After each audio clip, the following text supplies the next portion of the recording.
Good morning students. जैसे कि last video में हमने बात की थी कि जो भारतीय अर्थव्यवस्था के जो क्षेत्र होते हैं उनको 3 भागों में बांटा जाता है।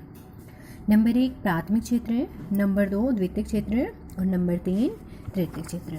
नंबर 1 प्राथमिक क्षेत्र, नंबर 2 द्वितीयक क्षेत्र, नंबर 3 तृतीयक क्षेत्र। तो हमने बात की थी कि जो आर्थिक गतिविधियाँ क्या होती हैं कि ऐसे क्रियाकलाप जिनको करके हम अपना जीवन यापन कर सकते हैं, हम अपने जीवन को चला सकते हैं और जीवन को चलाने के लिए हम क्या कर सकते हैं, अपनी आय की प्राप्ति कर सकते हैं। तो ये क्या कहलाती है, हमारी आर्थिक गतिविधियाँ। उसके बाद हमने बात की थी कि प्राथमिक क्षेत्र क्या होते हैं, वह क्षेत्र जिनमें प्राकृतिक संसाधनों का प्रयोग करके वस्तुओं का उत्पादन किया जाता है। ये कौन से क्षेत्र कहलाते हैं, प्राथमिक क्षेत्र कहलाते हैं। और इसे कृषि व सहायक क्षेत्र भी कहा जाता है। उसके बाद हमने बात की थी कि द्वितीयक क्षेत्र वह क्षेत्र जिसमें प्राथमिक क्षेत्र से प्राप्त वस्तुओं को लेकर नई वस्तुओं का क्या किया जाता है, विनिर्माण किया जाता है। इसे औद्योगिक क्षेत्र भी कहा जाता है। उसके बाद हमने बात की थी कि तृतीयक क्षेत्र या सेवा क्षेत्र की प्राथमिक व द्वितीयक क्षेत्र के लिए उत्पादन सहायक गतिविधियों में जो सहायता करते हैं, इस क्षेत्र को क्या कहते हैं, इसे सेवा क्षेत्र या तृतीयक क्षेत्र कहा जाता है। अब देखो सेवा क्षेत्र क्या होते हैं कि सेवा क्षेत्र में उत्पादन जो सहायक गतिविधियों के अतिरिक्त जो अन्य सेवाएं हो सकती हैं, जैसे कि डॉक्टर हो गया, वकील आदि की जो सेवाएं होती है, जैसे कॉल सेंटर, सॉफ्टवेयर विकसित करना, ये सभी क्या होते हैं कि ये सभी हमारी सेवा क्षेत्र के अंतर्गत आते हैं। उसके बाद हमने 1-1 करके हर ग्राफ के बारे में भी बात की थी कि आरेख 1 हमें क्या बताता है, आरेख 2 के बारे में बात की थी, आरेख 3 के बारे में बात की थी। उसके बाद हमने कि प्रच्छन्न बेरोजगारी और खुली बेरोजगारी के बारे में भी बात की थी। प्रच्छन्न बेरोजगारी, अल्प बेरोजगारी, कि प्रच्छन्न बेरोजगारी क्या होती है और अल्प बेरोजगारी क्या होती है।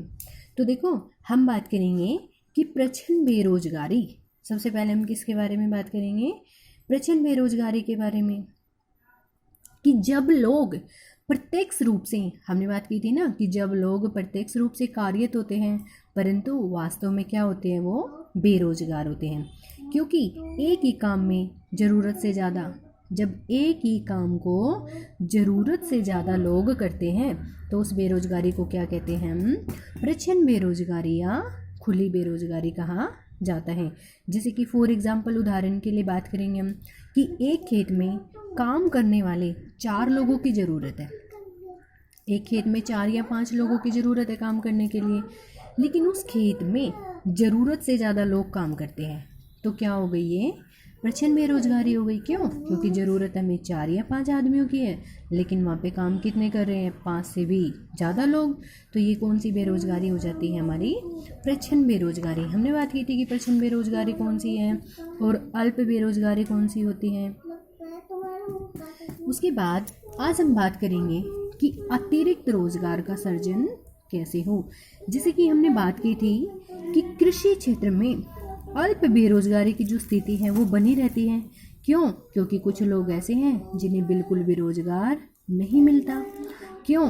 क्योंकि वे लोग या तो क्या है, अशिक्षित हैं या फिर वो लोग अकुशल हैं। इसीलिए वो सिर्फ और सिर्फ कृषि क्षेत्र पर ही निर्भर हैं। फॉर एग्जाम्पल हम बात करेंगे कि जैसे लक्ष्मी का एग्जाम्पल ले लेते हैं कि लक्ष्मी के पास क्या थी, जो लक्ष्मी थी वो एक छोटी किसान थी जिसके पास 2 हेक्टेयर और असिंचित भूमि थी, जिसकी सिंचाई करने के लिए वो किस पर निर्भर रहती थी, वो केवल और केवल वर्षा पर निर्भर रहती थी। लेकिन क्या होगा, अगर लक्ष्मी चाहे कि उसकी ज़मीन पर अच्छी कृषि हो, अच्छे से फसल उगा सकें, तो क्या करेगी वो क्या करेगी कि जैसे लक्ष्मी अपने खेत में भूमि की सिंचाई के लिए कुएं का निर्माण करने के लिए सरकार से कुछ पैसे उधार लेना चाहती है, ऋण लेना चाहती है, ब्याज पर क्या लेना चाहती है, वो पैसे लेना चाहती है। जब लक्ष्मी अपनी भूमि की सिंचाई करने में, अगर देखो वो अपने खेत में पानी लगा लेती हैं और अपने खेत में वो सिंचाई करने के सक्षम होगी तो क्या होगी कि वो रबी की फसल भी उगा पाएगी और खरीफ की फसल भी उगा पाएगी। अभी तक वो क्या करती थी कि सिर्फ वो बारिश पर निर्भर थी, वर्षा पर निर्भर थी और ज्वार और अरहर जैसी फसलें ही उगा पाती थी। लेकिन अगर वो अपने खेत में ट्यूबवेल वगैरह लगवा लेती हैं, सिंचाई की व्यवस्था करवा लेती हैं, तो वो रबी मौसम में उगने वाली फसलों को भी वो उगा सकती हैं। हम मान लेते हैं कि 1 हेक्टेयर गेहूं की फसल 2 लोगों को 50 दिनों तक रोजगार प्रदान कर सकती है। क्योंकि सबसे पहले हम क्या करेंगे कि खेत में फसल उगाने के लिए खेत को जोतते हैं, उसके बाद बीज वगैरह डालते हैं, फिर उसमें पानी डालते हैं, खाद डालते हैं और कटाई करते हैं। तो ये बोल रहे हैं कि कटाई करने तक हम 2 लोगों को 50 दिन तक काम प्रदान कर सकते हैं। अतः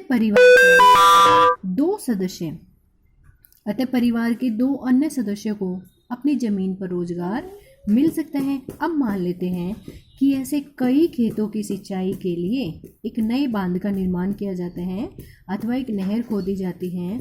इसे कृषि क्षेत्र में रोजगार के अनेक अवसर प्रदान हो सकते हैं और अल्प बेरोजगारी की समस्या क्या होगी, जिससे अपने आप धीरे धीरे कम हो जाएगी। उसके बाद हम मान लेते हैं कि लक्ष्मी दूसरे किसानों की तुलना में अधिक फसल उगा सकती हैं। उन्हें कुछ उत्पादन बेचने की भी आवश्यकता होगी। इसके लिए उन्हें अपना उत्पाद नज़दीक के शहर में ले जाने की आवश्यकता होती है। यदि सरकार परिवहन और फसलों के भंडार पर अथवा बेहतर ग्रामीण सड़कों के निर्माण पर कुछ पैसा खर्च करती है तो छोटे ट्रक सब जगह पहुंच जाते हैं। इस तरीके से जो लक्ष्मी है, लक्ष्मी जैसे अनेक किसान क्या करेंगे, जिन्हें अब तक पानी की सुविधा उपलब्ध है, फसलों की उपज और विक्रय कर सकते हैं, मतलब फसलों को क्या कर सकते हैं, बेच सकते हैं। इस कार्य से केवल किसानों को ही उत्पादक रोजगार उपलब्ध नहीं हो सकता। देखो, लक्ष्मी क्या करेगी, अपनी फसल को बेच देगी। फसल को बेचने के लिए अगर उसको परिवहन उपलब्ध होंगे तो परिवहन वालों को क्या मिलेगा, रोजगार मिलेगा। तो ये बोलना चाहते हैं कि इस तरीके से सिर्फ लक्ष्मी को ही फ़ायदा नहीं होगा, बल्कि जो परिवहन वगैरह होंगे, व्यापारी वगैरह होंगे, हम जो व्यापार करेंगे और अन्य जो सेवाएं होंगी, उनको भी क्या मिलेगा, रोजगार प्राप्त होगा। ऐसे ही लक्ष्मी की ज़रूरत केवल पानी तक ही सीमित नहीं थी। देखो, सिर्फ खेती करने के लिए, कृषि करने के लिए सिर्फ पानी तक, जो पानी है उसी की ज़रूरत नहीं होती। कृषि करने के लिए, खेती करने के लिए हमें अच्छे बीज, उर्वरक, खाद, बीज वगैरह, इन सभी चीज़ों की भी ज़रूरत पड़ती है। सिंचाई करने के लिए ट्यूबवेल वगैरह की भी ज़रूरत पड़ती है। एक निर्धन किसान होने के कारण, जो लक्ष्मी थी वो एक निर्धन किसान होने के कारण वह सभी चीज़ों पर खर्च नहीं कर सकती थी। इसीलिए वो क्या करेगी कि अपनी ज़रूरतों को पूरा करने के लिए साहूकार से कुछ पैसे उधार लेगी, और जब साहूकार उसको पैसे उधार देगा तो वो क्या करेगा, ज़्यादा ब्याज पर देगा उसको। ज़्यादा ब्याज दर पर क्या करेगी, फिर लक्ष्मी को उसके पैसे वापस लौटाने पड़ेंगे। यदि स्थानीय बैंक, यदि उनके वहाँ पर कोई बैंक है, उचित दर पर उसे ऋण देता है, उसे पैसे देता है, उसे साख प्रदान करता है, तो वह सभी चीज़ों को उचित समय पर खरीदने और अपनी भूमि पर खेती करने में क्या हो जाएगी, वो सक्षम हो जाएगी। अगर वो अपने ही स्थानीय बैंक से लोन लेती है, कर्ज लेती है, पैसा लेती है, तो वो क्या करेगी कि एक साहूकार के मुकाबले तो उसे वहाँ पे कम पैसा देना पड़ेगा, क्योंकि जो साहूकार होगा वो क्या करेगा, अपनी मर्जी से वो ज़्यादा से ज़्यादा ब्याज पर लक्ष्मी को पैसे देगा। तो इसका तात्पर्य है कि पानी के साथ साथ कृषि में सुधार के लिए किसानों को सस्ते कृषि साख भी प्रदान करने की ज़रूरत है, कि उन्हें सस्ते ब्याज पर उन्हें क्या भी मिल जाए भाई, ऋण भी मिल जाए। साख मतलब होता है कि उनको जो पैसे की ज़रूरत होती है, जब वो बैंक वगैरह से या किसी साहूकार से लेते हैं, तो उन्हें क्या मिल जाए कि कृषि करने के लिए उन्हें साख भी प्रदान करने की ज़रूरत है। जैसे कि हम अध्याय 4 में पढ़ेंगे, मुद्रा एवं साख। अब हम बात करते हैं कि प्रत्येक राज्य या प्रदेश में वहाँ के निवासियों की आय और उनके रोजगार में वृद्धि की संभावना होती है। अपना पर्यटन अथवा क्षेत्रीय शिल्प, उद्योग अथवा सूचना प्रौद्योगिकी जैसे नवीन सेवाओं के माध्यम से भी हो सकता है। इनमें से कुछ के लिए समुचित योजना और सरकारी सहायता की भी आवश्यकता होती है। उदाहरण के लिए जैसे योजना आयोग के अध्ययन के अनुसार यदि पर्यटन क्षेत्र में सुधार होता है तो हम प्रति वर्ष 35 लाख से अधिक लोगों को अतिरिक्त रोजगार प्रदान कर सकते हैं। और केंद्र सरकार ने अभी हाल ही में भारत के 200 जिलों में काम का अधिकार लागू करने के लिए कानून बनाया है। इसे राष्ट्रीय ग्रामीण रोजगार गारंटी अधिनियम 2005 कहते हैं।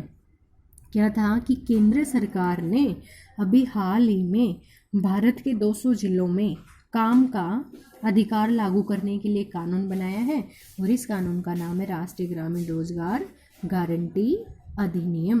किसके अंतर्गत क्या होता है कि उन सभी लोगों को जो काम करने में सक्षम है और जिन्हें काम की ज़रूरत है को सरकार द्वारा वर्ष में 100 दिनों के रोजगार की गारंटी दी गई है। यदि सरकार रोजगार उपलब्ध कराने में असफल रहती है तो वह लोगों को रोजगारी भत्ता देगी। इस अधिनियम के अंतर्गत उस तरह के काम को वरीयता दी जाएगी जिनसे भविष्य में भूमि के उत्पादन बढ़ाने में मदद मिलेगी। उसके बाद हम बात करेंगे कि संगठित और असंगठित क्षेत्रों में क्या अंतर है। तो इसको समझने के लिए यहाँ पे 2 एग्जाम्पल दिए गए हैं, एक कांता का और दूसरा कमल का। तो देखो जो कांता है वो एक कार्यालय में एक ऑफिस में काम करती है। वह सुबह 9:30 बजे जाती है और शाम को 5:30 बजे वापस आ जाती है। वे क्या करती है कि नियमित रूप से डेली अपना जाती है 9:30 बजे और शाम को अपना 5:30 बजे वापस आ जाती है। वह नियमित रूप से प्रत्येक महीने के अंत में अपना वेतन पा लेती है, अपनी सैलरी मतलब जो है वो पा लेती है। और सैलरी के अतिरिक्त वह सरकारी नियमों के तहत भविष्य निधि भी प्राप्त कर लेती हैं। उसे चिकित्सक और अन्य भत्ते भी मिलते हैं। कांता रविवार को कार्यालय नहीं जाती। इस दिन क्या होता है कि उसकी छुट्टी होती है और जो ये छुट्टी होती है ये इसमें इसकी सैलरी भी नहीं कटती। उसने जब नौकरी आरंभ की थी, शुरू की थी, तब उसे एक नियुक्ति पत्र दिया गया था, एक ज्वाइनिंग लेटर दिया गया था जिसमें नौकरी संबंधी निबंध और शर्तों का उल्लेख किया गया था कि आपकी ये शर्तें और आपको इन शर्तों को मानना पड़ेगा। अब बात करेंगे हम कमल की कि जो कमल कांता का पड़ोसी है, कमल कांता का पड़ोसी है, वह नज़दीक के किराना दुकान में दैनिक मजदूरी करने वाला मजदूर है। वह सुबह 7:30 बजे जाता है दुकान पर और रात को 8 बजे तक काम करके वापस आता है। उसे अपनी मजदूरी के अतिरिक्त अन्य कोई भत्ता नहीं मिलता। जितने दिन वो जाता है इतने दिन के उसको पैसे मिलते हैं। जिस दिन वह नहीं जाता उस दिन की मजदूरी उसे नहीं मिलती। उसे कोई छुट्टी भी नहीं मिलती। अगर वो कोई छुट्टी करता है तो उसकी सैलरी काट दी जाती है। उसे कोई औपचारिक पत्र नहीं मिलता जैसे कांता को मिला था जब उसने जो अपनी नौकरी थी जब उसने शुरू की थी तो उससे पहले उसको एक ज्वाइनिंग लेटर मिला था। लेकिन कमल को कोई भी औपचारिक पत्र नहीं मिलता।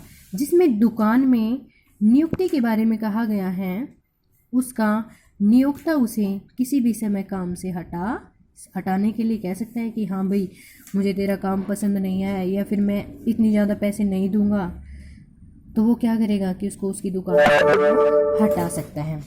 तो संगठित और असंगठित क्षेत्र, संगठित और असंगठित क्षेत्र क्या होते हैं कि संगठित क्षेत्र में जो सारी गतिविधियां होती है ना वो एक सिस्टम से होती है। संगठित क्षेत्र में जो सारी गतिविधियां होती हैं वो एक सिस्टम से होती हैं और यहाँ कानूनों का भी पालन होता है। संगठित क्षेत्र में श्रमिकों के अधिकारों को भी महत्व दिया जाता है, जबकि असंगठित क्षेत्र में ऐसा कोई भी सिस्टम नहीं होता और ज़्यादातर कानूनों की क्या की जाती है, यहाँ पर अवहेलना की जाती है। जैसे छोटे दुकानदार, छोटे कारखाने वाले अक्सर इस श्रेणी में आते हैं। ऐसे संस्थानों में काम करने वाले श्रमिकों को मूलभूत अधिकार भी नहीं मिलते। तो नेक्स्ट वीडियो में हम बात करेंगे कि संगठित क्षेत्र के श्रमिकों का संरक्षण कैसे हो। धन्यवाद।